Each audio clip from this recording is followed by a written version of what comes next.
जी। अब नेक्स्ट आ जाइए, हमारे नेक्स्ट कंजुगेट बेस क्या है, फिनोऑक्साइडाइन। ठीक है, नेक्स्ट कंजुगेट बेस क्या है हमारे पास, फिनोऑक्साइडाइन, जिसमें आपको नज़र आ रहा है यहाँ पर हमारे पास कौन सा ग्रुप है, एरोमेटिक रिंग है। रिंग के ऊपर हमारे पास यहाँ पर ऑक्सीजन, इसके ऊपर है नेगेटिव चार्ज। अब यहाँ पर अगर हम इसकी निस्बत देखें तो यहाँ पर आपको बहुत ही क्लियर डिफरेंस नज़र आ रहा है कि ये जो नेगेटिव चार्ज है ये पुल हो रहा है टूवर्ड्स दिस, ये इट इज़ क्या कहना चाहिए, towards the aromatic ring. Aromatic ring जो है इसको अपनी तरफ पुल कर रहा है, इस इलेक्ट्रॉन डेंसिटी को अपनी तरफ खींच रहा है। ठीक है, तो ये जब हम और दूसरी बात ये कह रहे हैं, जहाँ पर ये अल्टरनेट डबल और सिंगल बॉन्ड होते हैं वहाँ क्या होती है, डीलोकलाइजेशन ऑफ पाई इलेक्ट्रॉन्स होते हैं। आपके पास इलेक्ट्रॉन्स की डीलोकलाइजेशन होती है विद इन द रिंग, जिसकी वजह से क्या होता है कि इलेक्ट्रॉन्स होते हैं वो इक्वली डिस्ट्रीब्यूट हो जाते हैं below and above the plane. ये जो आपके कार्बन एटम्स होते हैं ये इनके इस पूरे जो अपना ये आपका बना हुआ है, ये क्या नाम है, हेक्सागोनल, ये जो बेंजीन का जो रिंग बना हुआ है ना, इस रिंग के अबव एंड बिलो जो है ना आपके इलेक्ट्रॉन डेंसिटी इलेक्ट्रॉनिक क्लाउड बन जाता है, जो कि इसको एक स्टेबिलिटी दे देता है। अब हम देखेंगे कि इसके जो रेजोनेंस जो स्ट्रक्चर्स हैं वो कैसे बनेंगे फिनोऑक्साइड आयन के। जब वो फिनोल अपना प्रोटॉन डीप्रोटोनेट हो जाता है, प्रोटॉन दे देता है, यानी कि यहाँ पर जो हमारे पास प्रोटॉन लगा था ये प्रोटॉन चला गया तो इसके ऊपर आ गया नेगेटिव चार्ज, और यहाँ पर मौजूद है हमारे पास ये इलेक्ट्रॉन पेयर्स। अब क्या होगा कि ये नेगेटिव चार्ज किस तरफ ये शिफ्ट करेगा, इस बॉन्ड के ऊपर, इस कार्बन को देगा ये। ठीक है, अब इस कार्बन के साथ तो यहाँ पर एक डबल बॉन्ड लगा हुआ है, वो चाहे इधर है या इधर है, जिधर भी है, तो ये जो डबल बॉन्ड है, अब ज़ाहिर है इस कार्बन की वैलेंसीज तो बढ़ जाएंगी, यहाँ पर एक बॉन्ड और बनेगा तो 1 2 3 4 5 तो नहीं होगा, तो ऑटोमेटिकली ये इलेक्ट्रॉन इस कार्बन को ये वापस दे देगा। बाकी जो ये बॉन्ड्स हैं ये तो अपनी जगह पर रहेंगे। अब क्या हुआ कि अब एक दफ़ा जब डीलोकलाइजेशन स्टार्ट होगी ना, तो ये जो इलेक्ट्रॉन क्लाउड है, ये इलेक्ट्रॉन्स हैं ये पूरे रिंग में मूव करेंगे। ठीक है, मूव करेंगे और हमें डिफरेंट जो है स्ट्रक्चर्स देंगे, जिन्हें हम कहते हैं रेजोनेंस स्ट्रक्चर्स या कैनोनिकल फॉर्म। अब जब ये यहाँ पर शिफ्ट हो गया इलेक्ट्रॉन डेंसिटी, तो यहाँ बन गया 2 डबल बॉन्ड, एक डबल बॉन्ड, एक ऑलरेडी था सिंगल बॉन्ड, एक और बॉन्ड बन गया, इसे हम कहते हैं डबल बॉन्ड, और ये ऑक्सीजन ओ पे ओ ऑक्सीजन और डबल बॉन्ड हो गया। ठीक है, अब क्योंकि ये इलेक्ट्रॉन इसको वापस मिल गया तो यहाँ पर हमारा जो इलेक्ट्रॉन था ये नेगेटिव चार्ज वो यहाँ शिफ्ट हो गया, और ये डबल बॉन्ड और ये डबल बॉन्ड आपके पास इस तरह से। अब क्या हुआ कि अब क्योंकि ये इलेक्ट्रॉन इसके पास यहाँ पर बॉन्ड नहीं है और ये नेगेटिव चार्ज है, तो ये क्या करेगा, ये इसको शिफ्ट करेगा इसके साथ, यहाँ पर बॉन्ड बनाने की कोशिश करेगा इस कार्बन के साथ। ठीक है, जब ये कार्बन के साथ ये डबल बॉन्ड बनाएगा तो इस कार्बन की वैलेंसी बढ़ जाएगी, तो ये आपको ये मतलब वैलेंसी बढ़ेगी नहीं बल्कि नंबर ऑफ बॉन्ड्स बढ़ जाएंगे, तो ये अपने इलेक्ट्रॉन इस कार्बन को वापस कर देगा कि मुझे नहीं ज़रूरत क्योंकि मैंने इसके साथ बॉन्ड बना लिया है।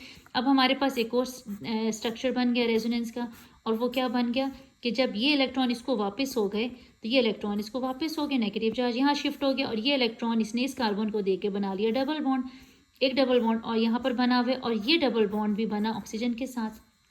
ठीक है, अब क्या हुआ कि अभी क्योंकि ये मूव करना है इसने विद इन द रिंग, और ये रुकना नहीं है क्योंकि ये तो अभी भी अनस्टेबल है, क्योंकि नेगेटिव चार्ज आपको पता है ना, कार्बन तो बेयर ही नहीं करता, कार्बन तो नेगेटिव चार्ज बेयर ही नहीं करता, और वो तो बहुत ही मतलब कहना चाहिए अनफेवरेबल कंडीशन है कि कार्बन के ऊपर नेगेटिव चार्ज आ रहा है। ठीक है, क्योंकि वो इलेक्ट्रोनेगेटिविटी इसकी बहुत कम है ना कार्बन की। अच्छा, ये वापस इसको दे देगा अपना, इससे बनाएगा बॉन्ड, और जब इस कार्बन को देगा, इस कार्बन के साथ बॉन्ड बनाएगा, तो इस कार्बन के पास ऑलरेडी एक डबल बॉन्ड बना है, तो ये अपना इसके साथ दिया हुआ इलेक्ट्रॉन इसको वापस कर देगा कि तुम वापस ले लो, मुझे नहीं ज़रूरत, और इसके साथ अब मैं बॉन्ड बना रहा हूँ। ठीक है, अब क्या हुआ कि इस कार्बन ने इस कार्बन के साथ यहाँ डबल बॉन्ड बना लिया, ये वाला। ठीक है, जब ये डबल बॉन्ड बनाया तो ये डबल बॉन्ड इसने इसको इलेक्ट्रॉन को वापस कर दी, यानी कि ये इलेक्ट्रॉन अब यहाँ इसको वापस मिल गया इस कार्बन को, एक डबल बॉन्ड ऑक्सीजन का यहाँ बना हुआ है और एक डबल बॉन्ड यहाँ बना हुआ है। ठीक है, ठीक है, अब हमारे पास लास्ट ऑप्शन जो है हमारे पास, क्योंकि तकरीबन तमाम के साथ फिर कर आ गया है, तो ये क्या होगा, ये इलेक्ट्रॉन इस कार्बन ये इसको दे देगा, इस कार्बन के साथ बना लेगा बॉन्ड। ठीक है, और जब इसके साथ बनाएगा तो ये इलेक्ट्रॉन्स जो हैं ये इसको वापस ऑक्सीजन को मिल जाएंगे, यानी कि क्या हुआ कि जब ये इलेक्ट्रॉन इसके पास गए तो ये तो पहले से बना हुआ था, तो यहाँ पर एक और बन गया। ठीक है, और जब इस इलेक्ट्रॉन इसने वापस ले लिया तो हमें वापस वही शेप मिल गई जो हमें फिनोऑक्साइड की हमारे पास पहले थी, यानी कि जो हमारी स्टार्ट में थी। यहाँ पर आपने देखा ये हमें वही मिल गई, लेकिन फ़र्क क्या हुआ कि जो डबल बॉन्ड यहाँ था वो यहाँ शिफ्ट हो गया, और ये डबल बॉन्ड जो यहाँ था वो यहाँ पर, और ये जो डबल बॉन्ड यहाँ था वो यहाँ पर, यानी कि ऑपोजिट, बिल्कुल ऑपोजिट एरोमेटिक रिंग में बिल्कुल ऑपोजिट बॉन्ड्स हैं, लेकिन आपके पास नेगेटिव चार्ज आपके पास ऑक्सीजन के पास आ गया। तो ये आपके पास बन गए क्या चीज़, रेजोनेंस स्ट्रक्चर्स बन गए 1 2 3 4 5। तो इससे ये शो करता है, जितने ज़्यादा रेजोनेंस स्ट्रक्चर्स बनते हैं वो शो करता है उतना ज़्यादा आपकी जो ये बेस है उतनी ज़्यादा स्टेबल है, उतनी ज़्यादा स्टेबल है। जितनी ज़्यादा स्टेबिलिटी होगी बेसिक स्ट्रेंथ कम हो जाएगी। ठीक है, क्या हुआ कि हमारा जो चार्ज है, आपने देखा नेगेटिव जो चार्ज है जो ऑक्सीजन के ऊपर होना चाहिए वो तो पूरे रिंग में बल्कि कार्बन के ऊपर मूव कर रहे हैं, और कार्बन तो लेस इलेक्ट्रोनेगेटिव है। तो इसमें अगर हम देखें तो सिर्फ हमारे पास ये एक पोजीशन में, यानी कि सिर्फ स्टार्ट में और एंड में हमारे पास ऑक्सीजन पे नेगेटिव किया। ठीक है ना, तो यहाँ अगर हम देखें तो यहाँ ये लोकलाइज नेगेटिव चार्ज है, मज़ीद बढ़ रहा है, और यहाँ पर ये नेगेटिव चार्ज जो है वो मूव कर रहा है विद इन द रिंग, और ये अवेलेबल नहीं है हमारे पास इन ऑक्सीजन्स के ऊपर। तो इसकी बेसिक स्ट्रेंथ जो है वो डिक्रीज़ कर गई, लेकिन स्टेबिलिटी जो है कंजुगेट बेस की वो ज़्यादा हो गई। आप कह सकते हैं कि स्टेबल कंजुगेट बेस। ये क्या था, अनस्टेबल, और ये क्या है, स्टेबल कंजुगेट बेस। राइट, अभी आपने देख लिया यहाँ पर इसकी स्टेबिलिटी बढ़ गई। ठीक है ना, अब आ जाए यहाँ पर हम इसके कार्बोक्सिलेट आयन के ऊपर। ठीक है, हमारे पास जो थर्ड जो हमारे कंजुगेट बेस है वो क्या है, कार्बोक्सिलेट आयन। ठीक है, ये है हमारे पास कार्बोक्सिलेट आयन। ठीक है, यहाँ अगर आप गौर से देखें तो यहाँ पर ये जो ऑक्सीजन है, यहाँ पर अगर आप देखें तो ये इसके पास ये भी ऑक्सीजन है और ये भी, यानी कि कार्बोक्सिलेट आयन में हमारे पास instead of 1 oxygen over here in alkoxide ion में 1 है, फिनॉक्साइड में 1 है, हमारे पास कार्बोक्सिलेट आयन में 2 ऑक्सीजन है, 2 इलेक्ट्रोनेगेटिव एटम हमारे पास मौजूद हैं, यानी कि ज़्यादा हमारे पास यहाँ पर जो है नेगेटिव इलेक्ट्रोनेगेटिविटी मौजूद है इस कार्बोक्सिलेट आयन में।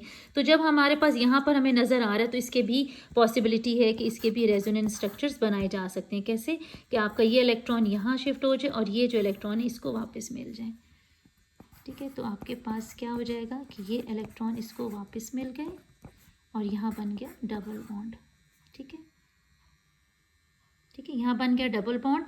तो यहाँ आपके पास सिर्फ इसके अलावा और दूसरा कोई ऑप्शन नहीं है, क्योंकि इसके अलावा और कहीं पर इलेक्ट्रॉन्स जा नहीं सकते, सिर्फ यहीं पर ही जा रहे हैं। ठीक है, ऑक्सीजन से ऑक्सीजन की तरफ ही शिफ्टिंग पॉसिबल है इलेक्ट्रॉन्स की, ऑक्सीजन से ऑक्सीजन की तरफ ही।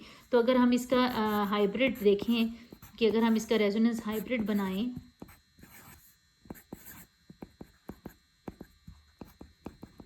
तो ये जो इलेक्ट्रॉन्स हैं ये सिर्फ इस ऑक्सीजन और इस ऑक्सीजन के बीच में ही मूव कर रहे हैं। ठीक है ना, तो ये आपको नज़र आ रहा है कि यहाँ पर अगर आप गौर से देखें तो आप खुद कंपेयर कर सकते हैं कि which conjugate base is more stable, this conjugate base phenoxide is more stable और this carboxylate ion is more stable. Which one is more stable, क्या चीज़ आपको नज़र आ रही है, यहाँ पर आपके पास सिर्फ 2 पोजीशन पे नेगेटिव चार्ज आया ऑक्सीजन के ऊपर, जबकि यहाँ पर आपके पास 2 जगह पर नेगेटिव चार्ज है। तो आप कहेंगे कि it is most stable conjugate base. ठीक है, most stable conjugate base, most stable conjugate base means more acidic, इसीलिए इसकी pKa क्या है 5। राइट, अब यहाँ पर आ जाए तो यहाँ पर इसकी stability as compare to carboxylate ion तो कम है, तो हम यहाँ कहेंगे it is less acidic than carboxylic acids. ठीक है, इसीलिए इसका pKa कितना है 10। और अगर हम एल्कोक्साइड आयंस की बात करें तो ये है ही अनस्टेबल कंजुगेट बेस है, अनस्टेबल कंजुगेट बेस है, it means it is least acidic, it is least acidic as compared to phenol and carboxylic acid, but it is more basic, इसकी strength it has more, आप कह सकते हैं it has more basic strength या strong bases हैं। ये क्या है, ये strong bases हैं, weak acid है लीस्ट एसिडिक हैं, लेकिन बेसिस क्या है, ये स्ट्रॉन्ग बेसिस हैं, बिकॉज इनका जो इलेक्ट्रॉन्स हैं वो अवेलेबल हैं to be donated. Electron pair जो है वो इजीली डोनेट होता है। यहाँ इलेक्ट्रॉन पेयर तो ये जो है इसके अंदर रेजोनेंस मैग्नेटिक रिंग में मूव कर रहा है, और इसका इलेक्ट्रॉन पेयर जो है ये भी इसी रेजोनेट कर रहा है, या आप ये कह सकते हैं कि इसके अंदर ये जो कंजुगेटेड फॉर्म्स हैं इसकी दो, उनके बीच में ये कंजुगेशन में जो है ये इस्तेमाल हो रहा है। इंस्टेड ऑफ डोनेटिंग ये जो है यूटिलाइज हो रहा है to make a conjugation within the COOC bond में कंजुगेशन करने के लिए यूज़ हो गया। तो ये दोनों जगह पे तो हमें इलेक्ट्रॉन पेयर डोनेट नहीं हो पा रहा, लेकिन यहाँ पर ये इलेक्ट्रॉन पेयर आराम से डोनेट होता है, तो हम कहते हैं कि they are strong bases. But acidic, अगर हम एसिडिटी पॉइंट ऑफ व्यू से देखें, हम कंपैरिजन देखें, pKa वैल्यू देखें, जिसकी pKa वैल्यू कितनी है 16, ठीक है। वो अब अगर आप देखें तो सबसे ज़्यादा, इसका मतलब है कि ये pKa वैल्यू ज़्यादा होने का मतलब है लेस एसिडिक मोर बेसिक, और यहाँ पर pKa वैल्यू कम होने का मतलब है कि more acidic and less basic.